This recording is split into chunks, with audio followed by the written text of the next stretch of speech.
President Rodrigo Duterte's weekly report on the government's response to COVID-19 has been submitted to the Congress, but some senators said it is lacking of information. PTV senior correspondent Eunice Monte fills us in with this report. The senators are now reviewing the report of President Rodrigo Duterte, a week after the implementation of the special emergency power given to him. This includes the individual accomplishment of every government agencies, like the Department of Foreign Affairs, who reported a total of more than 1,000 of repatriates from the countries affected by the pandemic.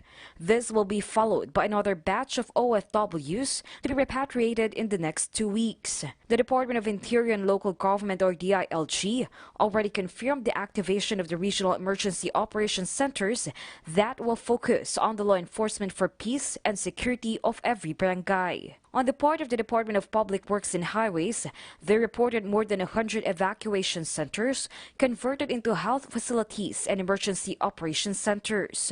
Meanwhile, the OST gave the nutritional guidelines and dismissed fake news about COVID-19 while they facilitate the study of the rapid testing for the patients.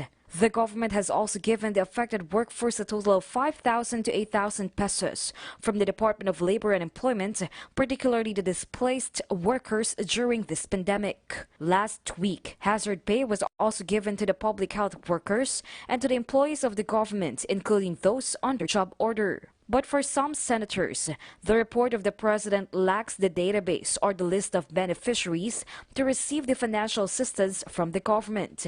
As per Senator Joel Villanueva, this list shall be made available to the public through a website that will serve as transparency mechanism for convenient accounting of the public. Senator Ralph Recto demands projection and a timetable to assess the real score when it comes to death and recovery, together with a list of available supplies of the government. While Senator Franklin Drilon warned the government of the possible negative economic effects of COVID-19, especially because the economy is afloat during the lockdown. On the other hand, Senate President Tito Sotto is positive that there is still a lot to be polished, as this is just the beginning of the implementation of the law. Bayanihan to Heal as One Act requires the president to report the accomplishment to Congress for transparency purposes.